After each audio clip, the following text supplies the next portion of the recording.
Doctor Shankar ji, बहुत बहुत स्वागत आपका। नमस्कार। कैसे हैं आप? बस ठीक है, सब अच्छा चल रहा है। ज्योतिष की बड़ी आजकल बहुत प्रासंगिकता बढ़ रही है, लोग डे टू डे लाइफ में उसको महत्व को उसके समझ रहे हैं। अभी जैसे घटनाएं हमारे देश में हो रही हैं दिन प्रतिदिन, इन पे ज्योतिषीय एस्पेक्ट बहुत ज्यादा बढ़ रहा है। लेकिन आज हमने आपसे निवेदन किया है पहले ही कि आज हमारी जिंदगी में हर व्यक्ति को लक्ष्मी की आवश्यकता होती है। लक्ष्मी का आह्वान हम कैसे करें, या हमारी जन्म कुंडली में कैसे पता चले कि कौन व्यक्ति धनवान बन सकता है, कौन व्यक्ति निर्धन रह जाएगा, इसका हम कैसे पता लगाते हैं और लक्ष्मी हमारे जीवन में कैसे आती है, ज्योतिष इसमें क्या कहता है? लक्ष्मी आजकल जो वेल्थ है, जो हमारे पास पैसा है, आजकल अर्जित करने के तरीके बहुत हो गए हैं जी। तो एक तो है आदमी सही तरीके से पैसा अर्जित करता है, एक है गलत तरीके से अर्जित करता है, सही गलत दोनों से अर्जित करता है। और कुछ लोग ऐसे भी होते हैं जिनके पास बहुत धन होता है, बट नेट देखोगे तो उनके पास नेगेटिव होगा। बिजनेस में आजकल लोग कर उधारी ले ली, ये कर लिया, बिजनेस में सब लगा दिया, खुद उसके मतलब बने, और अल्टीमेटली देखो तो उनके पास पैसा नेगेटिव होगा। तो कॉम्प्लेक्सिटीज बढ़ गई हैं। मगर एक चीज है कि अगर धन सही तरीके से अर्जित होना है और स्थायी रूप से रहना है, तो आदमी के जो जुपिटर होता है गुरु, उसका बहुत ही महत्व है। और गुरु जो है वो विष्णु का ही रूप माना जाता है, बृहस्पति को विष्णु का ही रूप माना जाता है।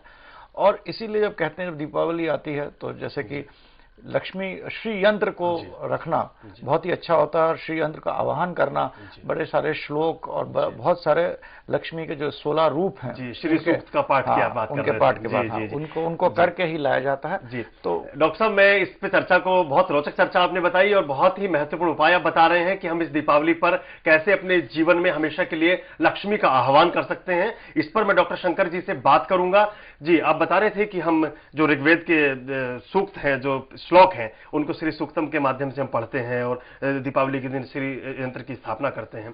तो क्या हर व्यक्ति इसका स्थापना कर सकता है? कैसे करना चाहिए, थोड़ा सा इसके बारे में और हमें बताइए। देखिए, हर पूजा का महत्व यह होता है कि हम आवाहन करते हैं, और धन, पुत्र भी धन है, तरह तरह के अपने लक्ष्मी, गज लक्ष्मी जी, पुत्र लक्ष्मी जी, नौकरी भी एक तरह की लक्ष्मी है। तो इनका आवाहन करके हम भगवान को बुलाते हैं, जो शक्तियां हैं, और उनको एक श्री यंत्र के माध्यम में उसको रखते हैं और पूजा करते हैं। तो एक मनोवैज्ञानिक भी एक चीज होती है कि आपने psychologically you do so much that it creates an impact of positive energy आपके अराउंड, तो उससे बहुत फर्क पड़ता है।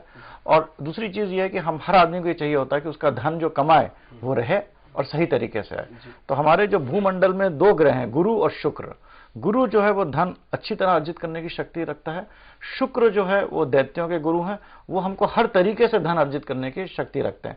शनि जो है हमें काम करने की शक्ति देता है।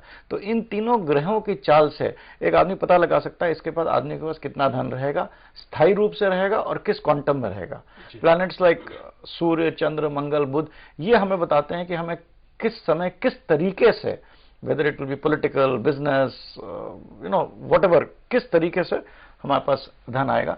तो ये एक ग्रहों की एक समीक्षा है, या समझ लीजिए जो एक एनर्जी सिस्टम है which is made of colours, basically उसकी जो एनर्जाइजेशन है विच इज, जो कि बहुत हमारे हर युग में या हर तरह हम जन्म मृत्यु लेते हैं, हम भी एक तरह के एनर्जी हैं, बदलते रहते हैं, अपना रूप बदलते रहते हैं, मगर हमारे साथ चीजें चलती जाती हैं। तो उसका एक समीकरण से आदमी को ये पता लग सकता है कि इस जन्म में हमारे पास धन आएगा, कितना आएगा, स्थायी रूप से आएगा या अस्थायी रूप से आएगा, और किस तरीके से आएगा। बहुत खूब। स्थायी और अस्थायी किस तरह से लक्ष्मी का वास हमारी जिंदगी में होगा, और धन हम कितना धनोपार्जन कर सकते हैं, या धन की गति क्या रहेगी, इस पर